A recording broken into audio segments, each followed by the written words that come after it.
Bom dia. Tá? Bom dia, pessoal. Tá muito fraco. Bom dia.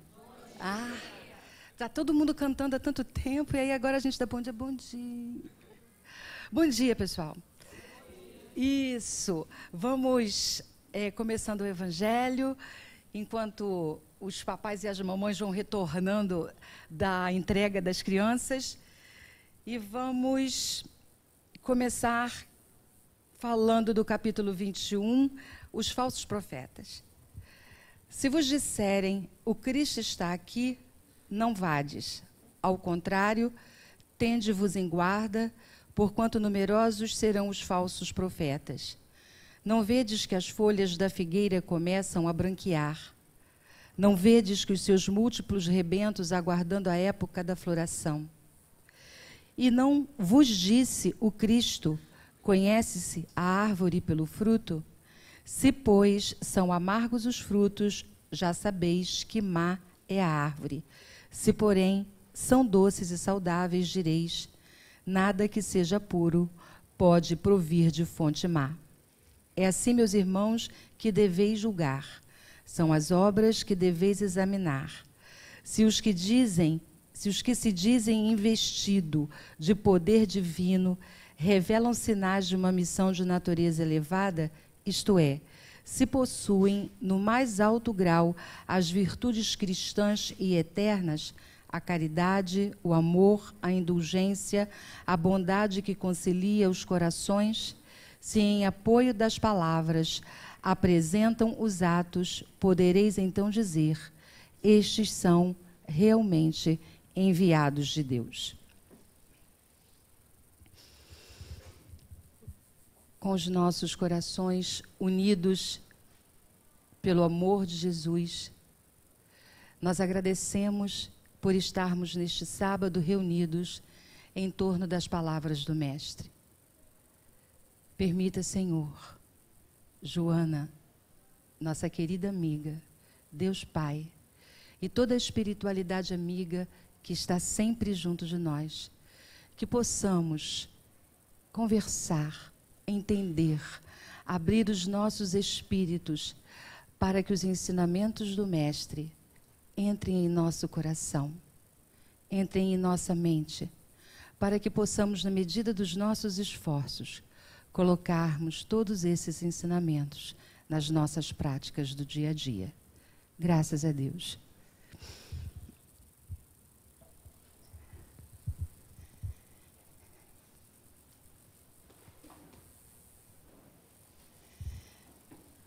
Então, pessoal, vamos voltar a conversar hoje.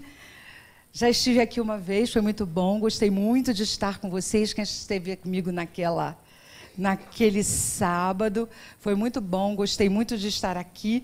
E aí, acho que eles gostaram também, me chamaram para voltar. E vamos conversar de novo sobre o Evangelho, vamos continuar com os nossos temas. Nossa proposta do ano é falar de Evangelho, então vamos conversar sobre o Evangelho. Com uma turma muito grande é fogo, né? Fica parecendo mesmo palestra, não tem jeito, né?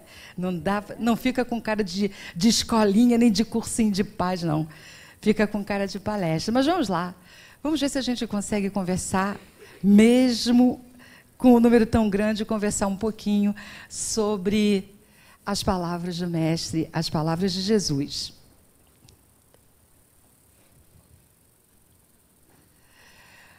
Vamos conversar hoje sobre bem-aventurados os que são mansos e pacíficos.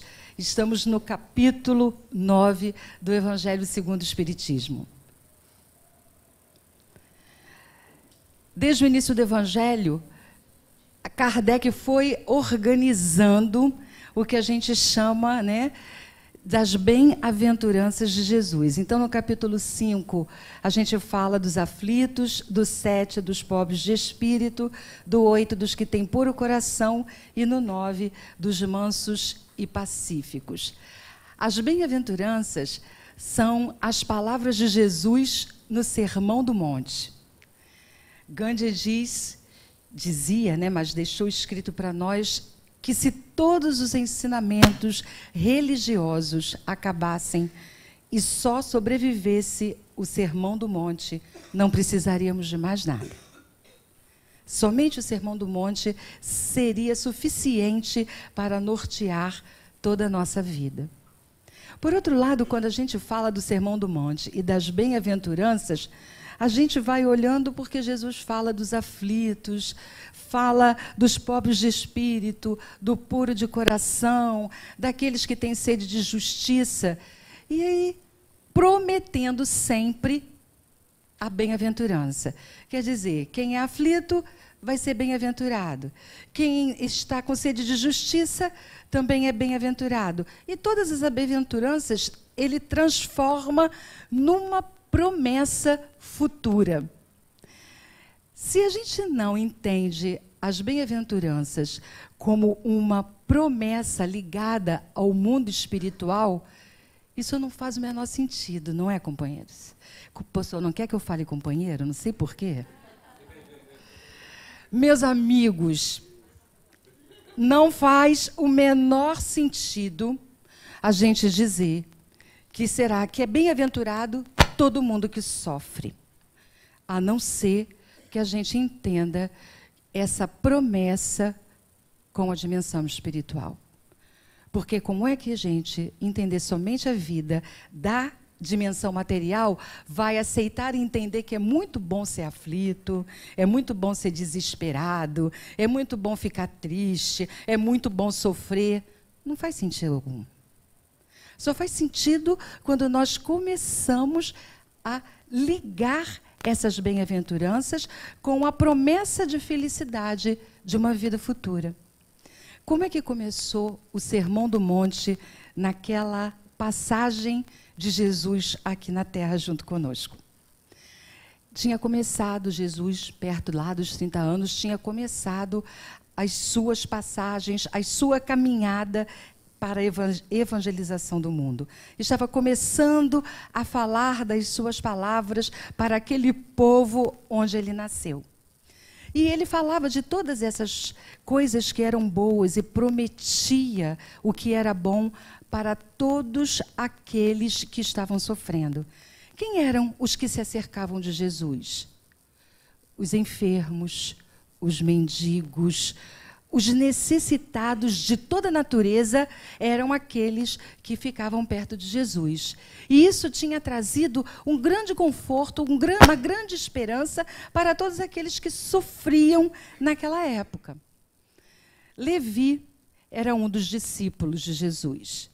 Ele era um dos discípulos que não era pescador. Levi, ele tinha bons recursos. E nessa época, era muito comum que os discípulos fossem procurados por toda a gente, porque nem todo mundo conseguia chegar perto de Jesus, não que ele se negasse, mas porque às vezes não era possível. Então o povo ia procurando os discípulos.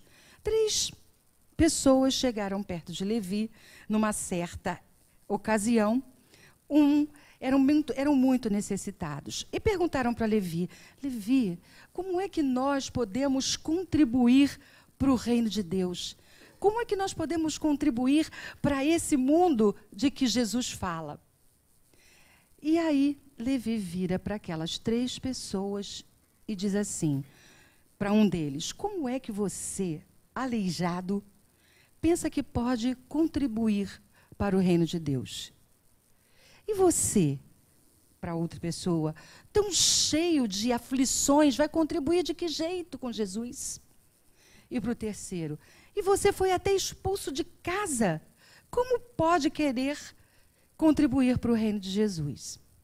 E eles ficaram muito tristes, né? Saíram dali da casa de Levi muito tristes. Levi, ele se tornaria Mateus, o discípulo Mateus, um dos evangelistas. Eles saíram de lá muito tristes. Logo depois, ele se encontra com Jesus, porque, na verdade, Levi não queria maltratar aquelas pessoas, mas era como ele estava entendendo aquela situação naquele momento. E começou a falar com Jesus. Jesus chegou com 2 pescadores e que também era um discípulo, não me lembro os nomes dos discípulos que estavam com Jesus naquela hora, mas chegou com 2 pescadores. E ele começou a contar o que tinha acontecido para Jesus. Veja se pode. Eles vieram aqui querendo contribuir para Jesus, para o seu mundo, Jesus. Isso não é possível. Como é que eles conseguiriam fazer isso? Porque eles são... Como é que pobres, necessitados, doentes, mendigos vão fazer isso? Quando ele falou mendigo, ele se lembrou que estava com 2 pescadores. Tentou corrigir, né? E disse, não falo de vocês. Vocês são mendigos, mas são fortes, com muita disposição para trabalhar, com muita possibilidade de trabalho. Jesus ouviu, e com aquela sensibilidade toda característica da sua personalidade, falou para Levi, Levi, como é que você entende o reino de Deus? O reino de Deus é para todos aqueles que se sentem necessitados neste planeta. É para todos aqueles que se sentem doentes, porque quem está bom não precisa de médico. Seja essa doença do corpo, ou seja uma doença da alma. É para todos. Então você acha que todos esses que estão aqui junto de nós, mas que têm o poder, eles gostariam de trabalhar nas coisas que nós trabalhamos? Todos os que têm o poder esperam o quê? Se ele tem poder, mais poder eles vão querer. Vão querer falar a palavra de Deus com as armas da mão para poder dominar uns aos outros. Não precisamos mais disso. Nós precisamos que o amor seja a tônica da minha passagem por aqui. E Levi, então, começou a entender o que Jesus queria dizer. E aí, naquela tarde, Jesus subiu ao monte, cercado de muitos necessitados, necessitados de toda ordem, de toda natureza, de todos os tipos de necessidades. E falou o Sermão do Monte, das bem-aventuranças, que traduzem exatamente toda a mensagem que Jesus quis trazer para nós em sua passagem pela terra. E aí Levi, depois daquela conversa, daquela explanação, daquela explicação de Jesus, ele abriu a casa para dar uma festa e comida e receber as pessoas que estavam por ali, todos, indistintamente. E lá, às tantas da festa, Jesus observou Levi. E Levi foi lá junto daquelas pessoas com quem ele tinha falado anteriormente, aqueles 3 irmãos, e disse, seja bem-vindo à minha casa, vocês também vão construir o reino de Deus. Jesus, vendo aquela transformação de Levi, falou para Levi, bem-aventurado você, Levi, porque também são bem-aventurados aqueles que compreendem a palavra de Deus. É simplesmente lindo, é simplesmente confortador, porque se a gente está falando dos necessitados lá daquele tempo, quem somos nós hoje? Será que os necessitados ficaram lá atrás, na história? Será que nós todos não estamos precisando de misericórdia e de dar misericórdia? Será que nós todos não somos aflitos?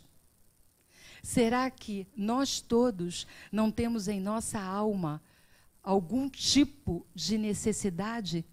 E por isso estamos aqui buscando, tentando encontrar alguma coisa que dê sentido, que dê significado a essa existência.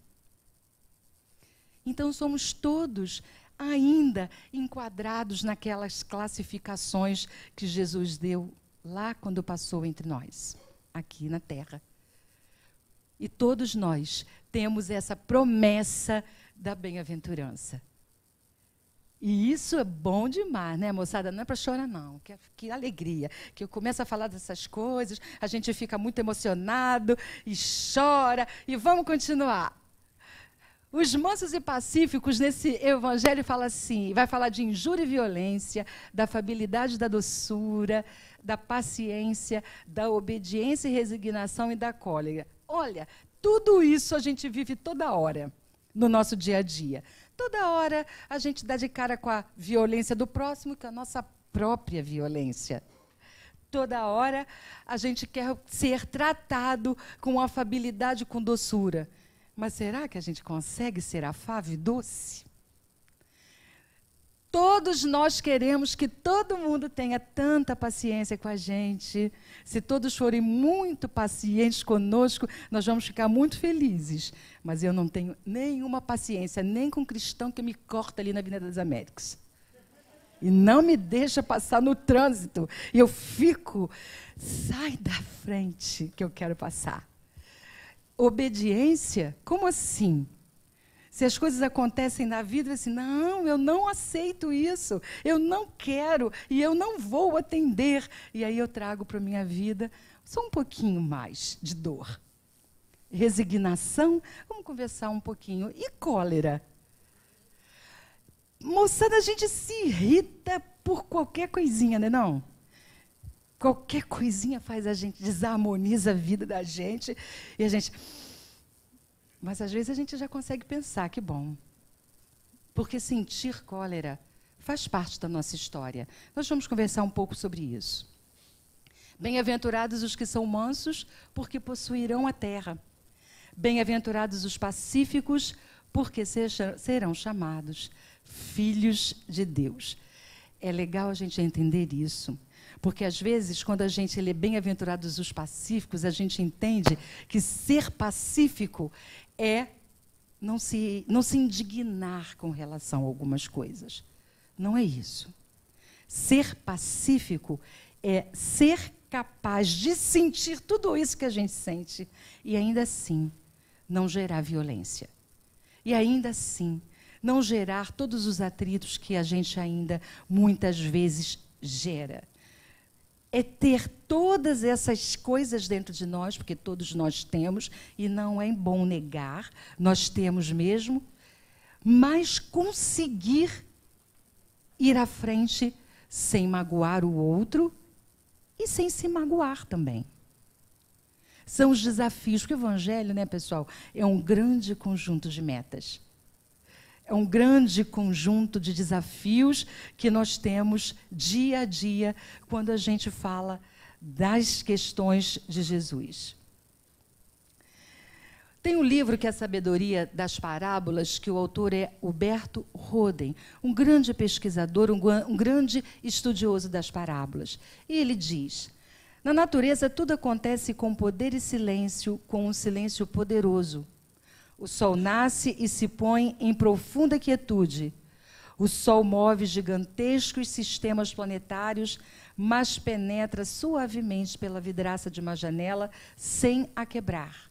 Acaricia as pétalas de uma flor sem as lesar e beija a face de uma criança adormecida sem a acordar. É uma analogia linda essa do sol, porque mostra todo o poder desse planeta, mas o que ele faz com esse poder que traz bênçãos para todo mundo, naquela forma, naquela tradução. Nós podemos ser assim, porque tudo que é potência, todas as potências estão guardadas dentro de nós, esperando o momento de serem despertadas. Todas as leis de Deus já existem dentro de nós, estão escritas na nossa consciência. É que a gente ainda está vivendo num momento de sonolência. Sabe aquela hora que o despertador toca? Eu não acordo sem ele. Quando ele toca, que eu viro para o lado e digo assim, não quero. Vou continuar na cama, não quero levantar. Somos nós também espiritualmente. O despertador toca e eu digo, não vou. E continuo dormindo, sonolento, sem entender o chamado. Porque estamos todos acostumados a nos comportar da forma antiga, como o homem velho se comportava. E nós somos feitos de hábitos.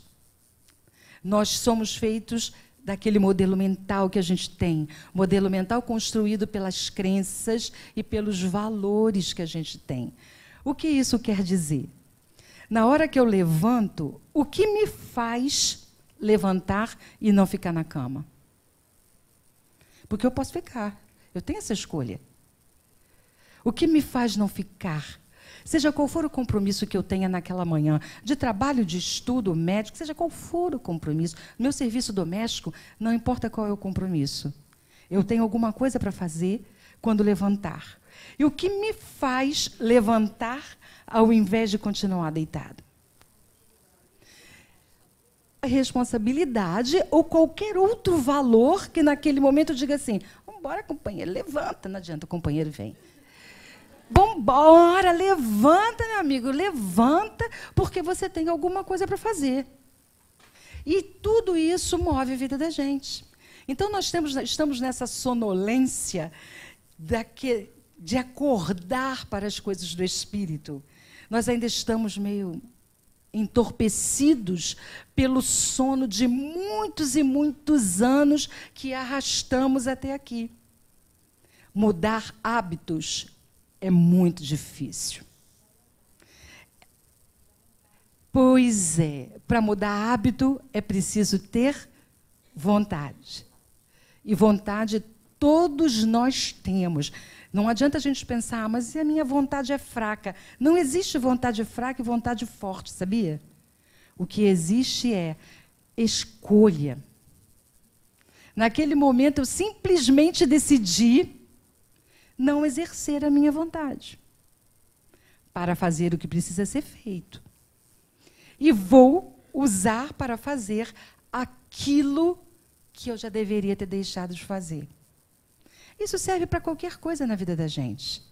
Desde uma dieta alimentar que a gente não consegue fazer, desde um exercício físico na academia, uma caminhada pouca de meia hora, as coisas mais importantes da nossa vida.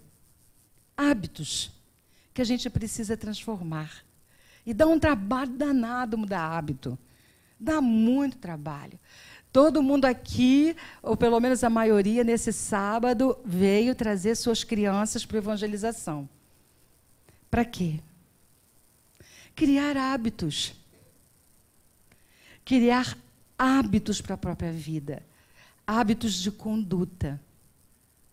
Para tentar que eles não tenham alguns vícios que a gente gostaria que eles não tivessem. E aí a gente traz, para que eles possam construir melhores hábitos, muitas vezes, do que a gente conseguiu ter até agora. Não é isso? Agora, para estar aqui todo sábado, vocês têm que fazer algum esforço? Precisa dizer, claro que tem, porque tem um mundo de coisas lá fora para serem feitas.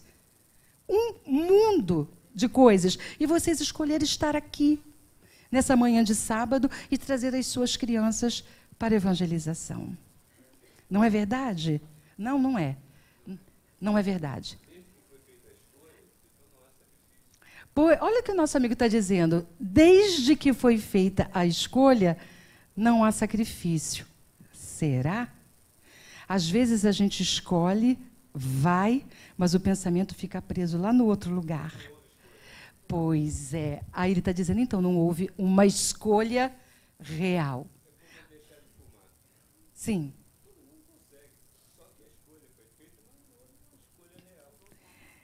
Ele está dizendo aqui, é como deixar de fumar. A escolha foi feita, mas quando a gente retorna, é que isso não foi real. Ou seja, faltou vontade. Vontade. Pensamento e vontade, pessoal, são as nossas maiores armas para mudar os nossos hábitos. Armas que a gente pode trazer para lutar essas batalhas que nós precisamos lutar nas transformações do dia a dia. Vamos continuando. Como nos domínios da natureza, o verdadeiro poder do homem não consiste em atos de violência física. Não se trata de fazer algo, mas de ser alguém. A violência é sinal de fraqueza. A benevolência é indício de poder. O homem ego confunde violência com poder, mas o homem divino evita toda violência quando entra na zona do poder. A proclamação de que os mansos são os realmente felizes e possuirão a terra é uma visão profética, uma antecipação da futura humanidade que estabelecerá o reino de Deus pelo misterioso poder da benevolência. Aqui cabe uma pergunta: onde é que o reino de Deus será estabelecido? Dentro de nós. Muitas vezes, quando a gente ouve falar do reino de Deus, a gente pensa num espaço físico, lá fora. E muitas vezes pensa também que esse reino de Deus é alguma coisa que a gente vai conquistar depois do desencarne, depois que morrer. Não é isso, pessoal. Porque mesmo depois do desencarne, nós estaremos onde a nossa mente nos colocar. A gente não vira anjo depois que morre. Ninguém cria asa depois que morre só porque morreu. Não. Nós somos o que somos aqui e depois do desencarne. Então, se eu quero ser anjo, eu tenho que ser anjo aqui, agora. Eu sou o que eu sou aqui e depois que eu morrer também. Então, o reino de Deus não é um espaço fora, é um espaço dentro da gente. É uma construção interna. Quando eu me permito entender essa verdade, eu trago o quê? Luz para dentro de mim. E vou construindo esse reino de Deus. Então, esse mundo que se diz profético pode ser uma profecia ligada também a este mundo que a gente vive, que está num momento de transição. Nós estamos caminhando para um mundo de regeneração, não é isso? Saindo de provas e expiações para um mundo de regeneração. Como serão os corações daqueles que habitarão esse mundo de regeneração? Serão de espíritos que estarão construindo efetivamente esse reino de Deus, pessoal. Tudo o que existe fora é o que existe dentro. Não é o contrário. Não é o que está fora que a gente traz para dentro, é o contrário. É o que está dentro que a gente coloca fora e faz do mundo o que ele é. Então, nós todos somos, de alguma maneira, responsáveis pelo mundo externo também.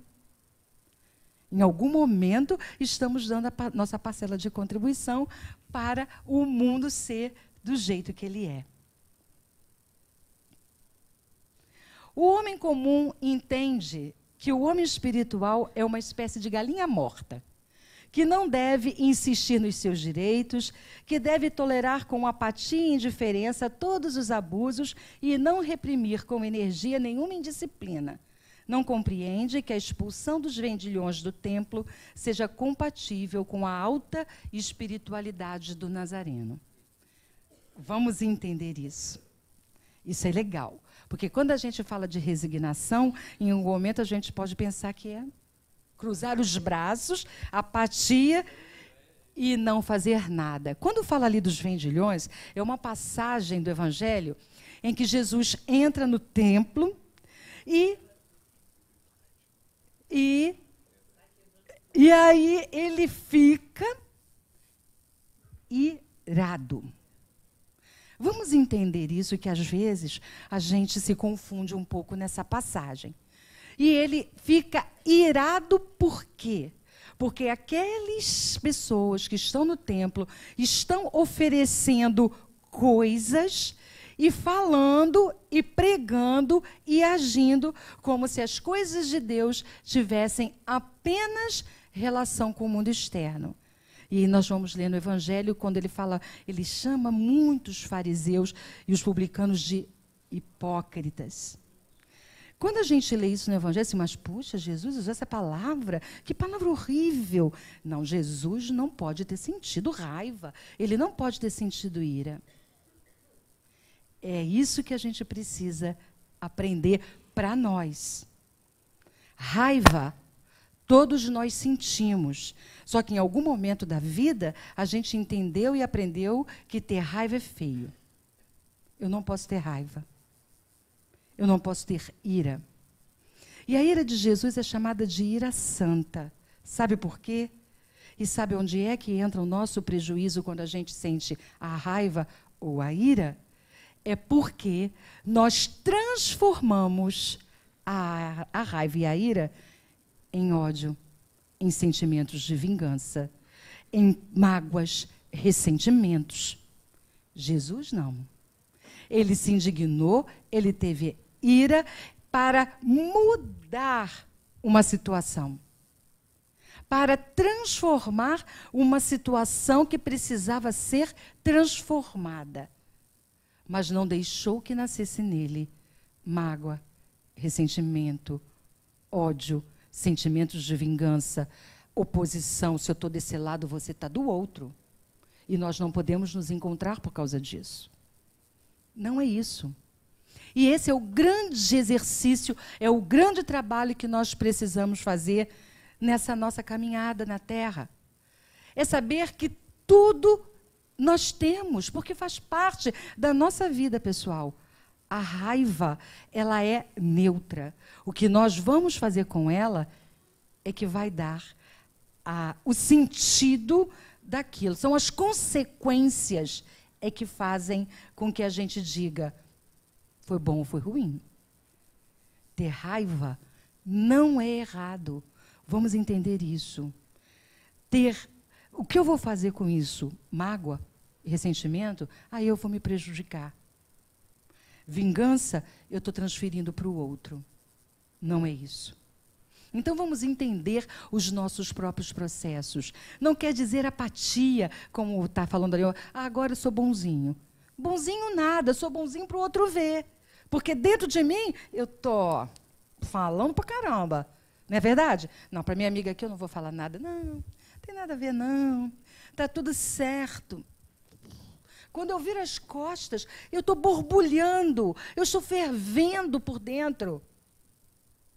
E muitas vezes desejando coisas para o meu irmão. Não é? Aquela situação que a gente diz assim, não, eu já perdoei, mas o que aqui se faz, aqui se paga. Menina, a gente não consegue. Aí, a gente é só tão bonzinho. Olha, Jane, ela é um amor de pessoa. Vai morar comigo lá em casa, para ver como é que as coisas são de verdade. E a gente precisa ir dando conta também. Qual é o exercício, então? Se ter raiva faz parte e transformar a raiva em algo destrutivo é que não pode acontecer ou não deve acontecer, qual é a pergunta? Estou com raiva por quê? Qual é o motivo da minha raiva? Eu estou com raiva por causa do que o outro está falando? E por que o que ele está falando está me incomodando tanto? Eu estou com raiva porque ele está trazendo em mim, aquela história assim, despertando em mim o que eu tenho de pior? Por quê que isso está acontecendo? Que tipo de lembrança aquela ação ou aquelas palavras está trazendo para mim que faz com que dentro de mim eu me sinta dessa forma?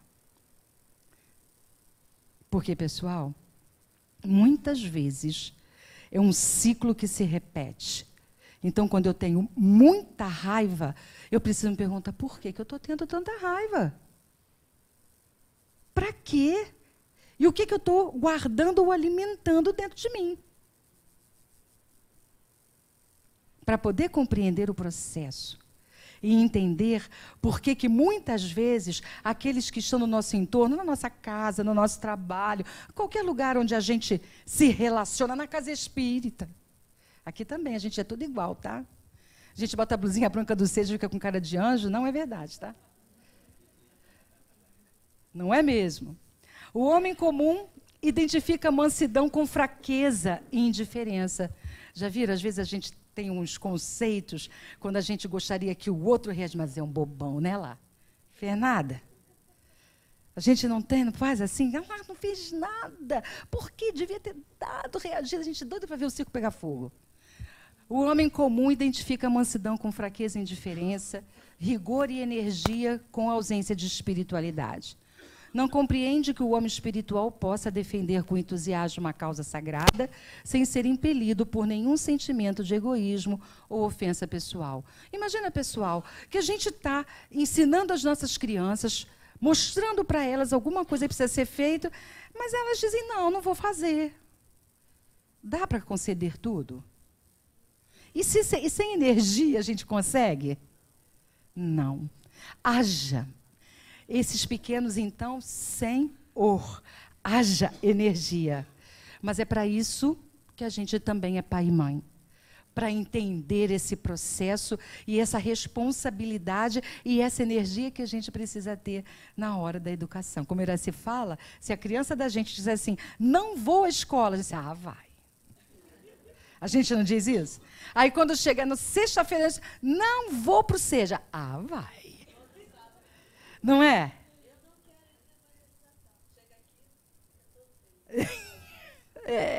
Aí começa a reagir. Essa energia que a gente está falando. Quando algumas coisas precisam acontecer, a gente tem que ter, sim, energia. E nem por isso a gente está deixando de ser espiritual. Nem por isso a gente está deixando de ser aquele aprendiz do mundo espiritual que a gente está querendo ser, que a gente está querendo praticar. A doutrina de Jesus ensina por toda parte a obediência e a resignação. Duas virtudes que acompanham a doçura e que são muito ativas. Esse texto está no Evangelho. É importante quando a gente fala, quando Kardec diz assim, ela precisa ser ativa. A resignação não quer dizer cruzar os braços, quer dizer aceitação e entendimento do processo.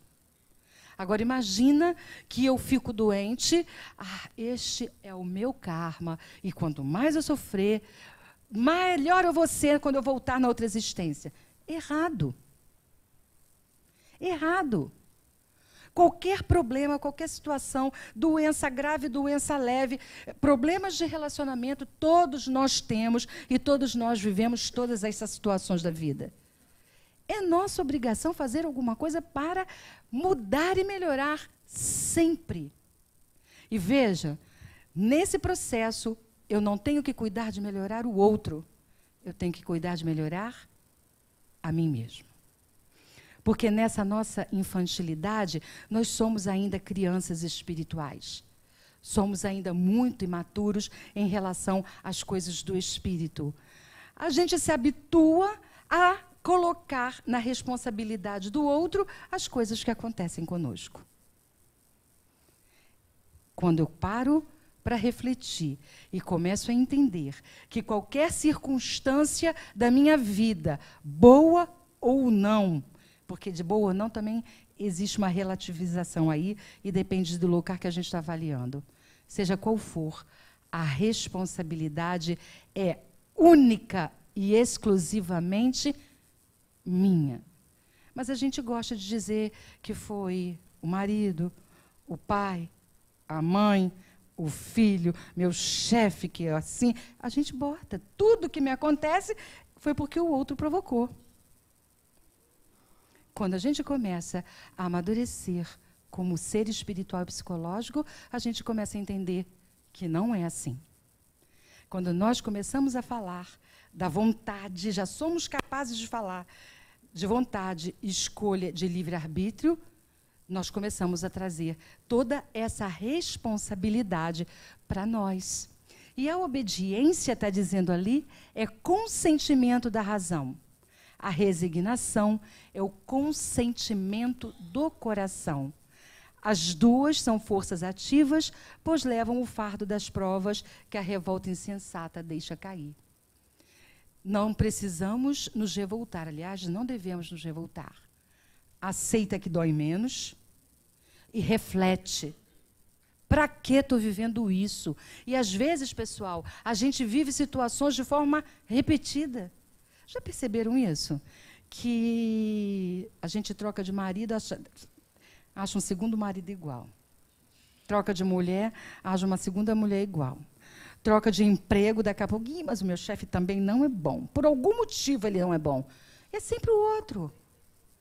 É sempre o outro.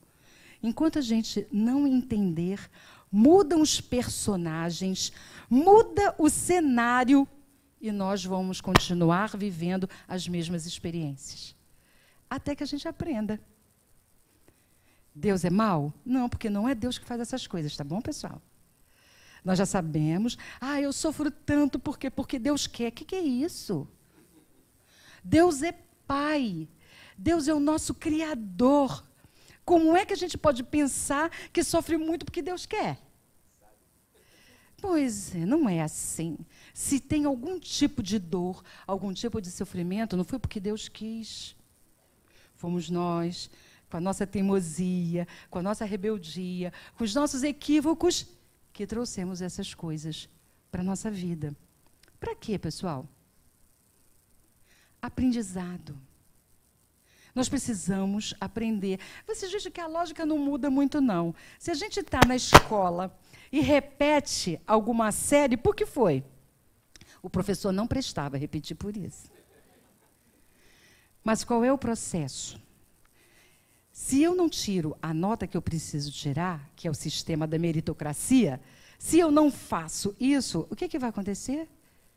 Repetir de ano, devia, né? Teve uma lei aí que o povo parou de repetir. Mas abafa o caso, vamos trazer para nós. Então, como é que a gente faz na escola? Repete. Repete por quê? Porque não aprendeu a lição. Porque na hora que aprender a lição, vai passar. E olha, pessoal, a pessoa assim, não vale colar. Vale colar. Vale colar do irmão que tem uma boa prática, que aprendeu a se disciplinar. E a gente vê, puxa, será que não é esse o caminho? Embora cada um deva percorrer seu próprio caminho.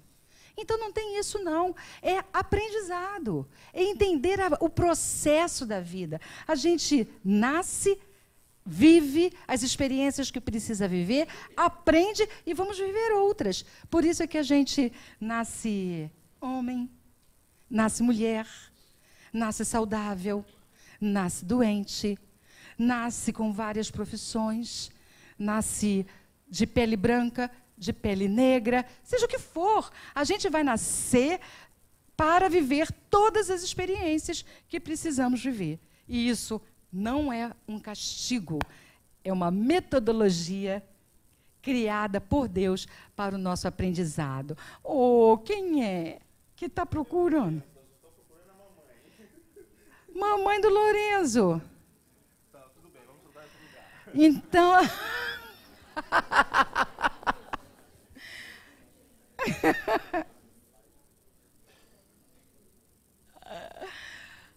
Então, pessoal, obediência e resignação são forças ativas que precisam nos levar a crescer. O orgulho faz com que a criatura se julgue superior ao que é realmente e se entrega à cólera. Procurai a origem desses acessos de demência passageira e quase sempre achareis o orgulho ferido como base de tudo. Até mesmo as impaciências causadas por contrariedades, muitas vezes pueris. É porque a gente acaba dando valor a coisas muito pequenas. Não é verdade? A gente se esquenta, e se apoquenta, e se aborrece, e se queixa, e se lamenta. Na verdade, por coisas muito pequenas. E ali está dizendo, será que quando a gente tem muita cólera, ou a gente... Já viu, existem pessoas que elas se colerizam com muita constância. Por qualquer coisa, parece, a pessoa, dependendo, ela fica até vermelha e fica... Daqui a pouco passa. Às vezes, essas pessoas, muitas vezes, são assim. Elas são impulsivas, ficam com muita raiva naquele momento, daqui a 10 minutos, você fala com ela, aquilo já passou. É uma forma de manifestar aquela contrariedade. Toda vez que a gente se contraria, vale perguntar aquela pergunta que a gente já falou. Estou me contrariando por quê? E aí também a gente pode fazer uma pergunta. Além do para que isso acontece, a gente pode fazer uma outra pergunta. Que diferença isso vai fazer na minha vida daqui a 1 ano? Não precisa ser na outra existência, não. Que diferença isso vai fazer na minha vida? Porque, pessoal, é muito comum a gente fazer isso. É só a gente começar a se olhar e se vigiar. Porque a vida da gente é assim, olha, nós passamos a nossa vida assim, numa ondulação. Então, a gente está bem, acontece qualquer coisinha, a gente desarmoniza. Estabiliza, desarmoniza. Estabiliza, desarmoniza. Nós ainda vivemos numa ondulação grande. Uns mais ondulados um pouquinho e outros mais ondulados, mas somos todos iguais. Vale a pena a gente sempre perguntar, para que estou ondulando tanto? Por que eu preciso me desarmonizar tantas vezes, se hoje a gente já sabe que todas essas desarmonias, por menores que sejam, podem trazer consequências físicas, doenças, porque tudo vem para o corpo. Em algum momento nós vamos manifestar isso no nosso corpo. Então vamos pensar, estou com cólera por quê? Será que é o meu orgulho? Será que é porque eu quero que tudo seja exatamente do meu jeito? Será que é porque eu quero que a minha cartilha seja lida em todos os momentos? Eu quero. Na boa, pessoal. Se eu pudesse, tudo seria de acordo com a minha cartilha. Mas não dá para ser. Cada um tem a sua cartilha. E a gente se irrita, a gente se aborrece porque a gente quer que a leitura seja na nossa cartilha. A maior parte do tempo. E aí a gente se transtorna e vira o balde por muito pouca coisa. Se pensasse que a cólera não serve para nada, que altera a saúde, compromete até a sua vida, ele perceberia que é a sua primeira vítima. Mas existe ainda uma consideração que deveria detê-lo. O pensamento de que torna infelizes todos aqueles que o cercam. Então, as pessoas que têm essas reações mais violentas, que ainda não conseguiram modificar essa força de temperamento, precisam também refletir que, além de trazer prejuízo para si mesmo, trazem prejuízo para todos aqueles com quem convivem. Quantas vezes a gente faz uma avaliação, puxa, mas não dá para viver com fulano, é complicado. Porque a pessoa está sempre em estado de guerra. Uma pessoa que está sempre em estado de guerra, ela está o quê, pessoal? Para a gente agora que vive com alguém. Vamos mudar um pouco o lado, vamos mudar um pouco o papel.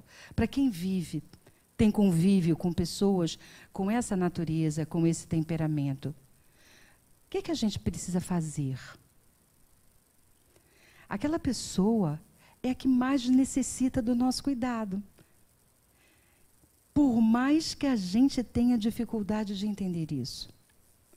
Uma pessoa que se encoleriza muito, que se desarmoniza toda hora, que cria casos com todo mundo, com o chefe, com o filho, com o pai, com o padeiro, com todo mundo, essa pessoa é que precisa do nosso carinho. É uma pessoa que é altamente defendida e que criou um mecanismo para se defender usando a violência. E eu não estou falando de violência física, porque a violência verbal pode machucar muito mais às vezes. Então, nós que também temos essa convivência, podemos ser nós, ser nós em algum momento, e pode ser o outro. Não quer dizer que a gente tenha se comportar como galinha morta. E quando eu falo isso, não quero dizer para vocês rebaterem ou para a gente fazer a mesma coisa. Que aí vira lei de Italião. Lei de Italião, o que é? Dente por dente, olho por olho, dente por dente. Não é isso. Na medida do possível, nós conseguirmos entender qual é o processo daquela criatura que está junto de nós e qual a nossa possibilidade de ajudar. Isso é benevolência. Isso é indulgência para com o próximo, que são palavras também do Evangelho. O corpo não dá impulsos de cólera a quem não a possui, assim como não dá outros vícios. Todas as virtudes e todos os vícios são inerentes ao espírito. Sem isso, onde estaria o mérito e a responsabilidade? O homem que é deformado não pode tornar-se direito, porque o espírito nada tem a ver com isso. Mas ele pode modificar o que é do espírito quando tem uma vontade firme. A experiência não vos prova, espíritas, até onde pode ir o poder da vontade pelas transformações verdadeiramente miraculosas que vedes acontecer? O corpo, muitas vezes, a gente não consegue alterar a deformidade.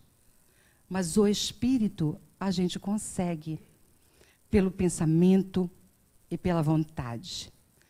Rafael, solta aquele filminho para mim. Por favor.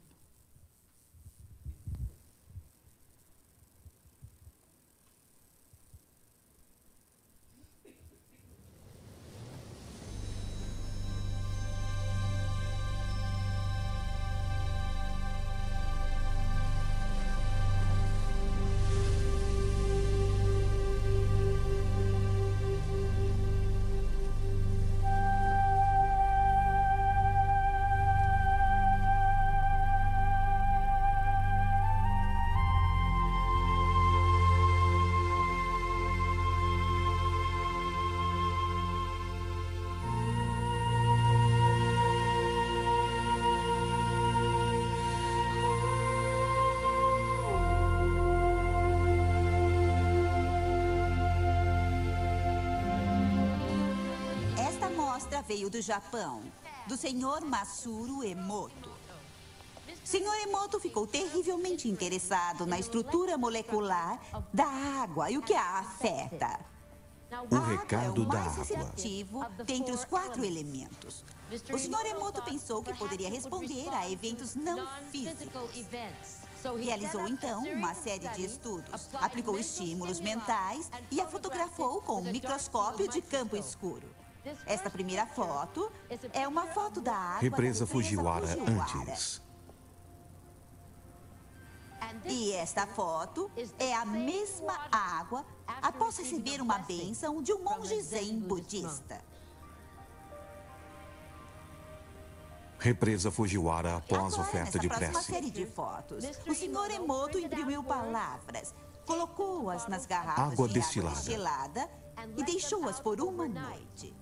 Esta primeira fotografia é uma foto da água destilada pura, só a essência de si mesma. Essas fotografias subsequentes, como podem ver, são todas diferentes. Esse é o Shi do amor.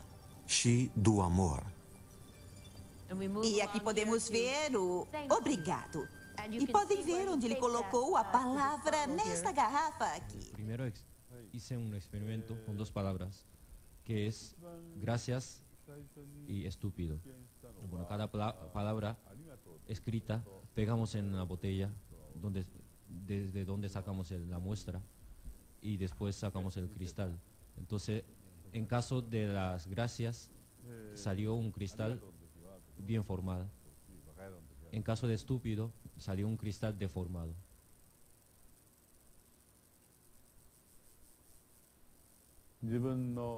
Dejando el agua de grifo un día, reposando, poniendo, diciendo las palabras como amor y gracias, ya que el agua nos transporta la energía, pues de esa manera esas sustancias que vitalmente son negativas, pues se pueden neutralizar. Y antes de beber, agitando un poco el agua, pues de esa manera el agua se activa, con lo cual es lo que se podría hacer en el nivel individual.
Bem-aventurados os mansos e os pacíficos.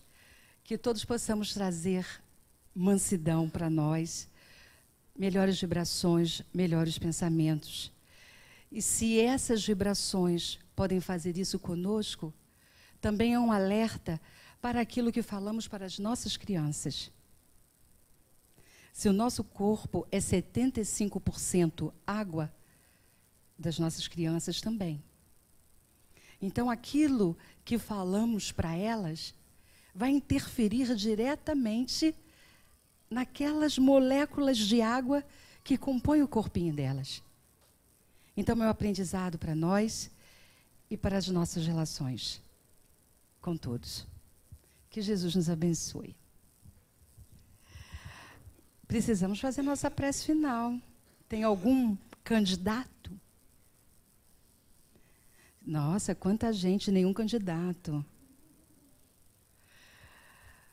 Vamos então, com essa serenidade, essa paz, essa plenitude que trazemos para esse encontro conosco mesmos, agradecer ao Senhor por mais este momento, pedindo, Jesus, que nos fortaleça, que fique conosco até a próxima semana, onde estaremos aqui de novo reunidos, procurando matar a nossa sede de amor, de entendimento. Que possamos matar a nossa fome com acesso às tuas palavras e que possamos, na medida dos nossos esforços, nos tornarmos cada vez mais mansos, mais pacíficos, mais ativos naquilo que precisamos aprender e trazer para as nossas vidas. Joana, nossa irmã querida, muito obrigada. Graças a Deus e o que o Senhor nos abençoe sempre. Passei da hora.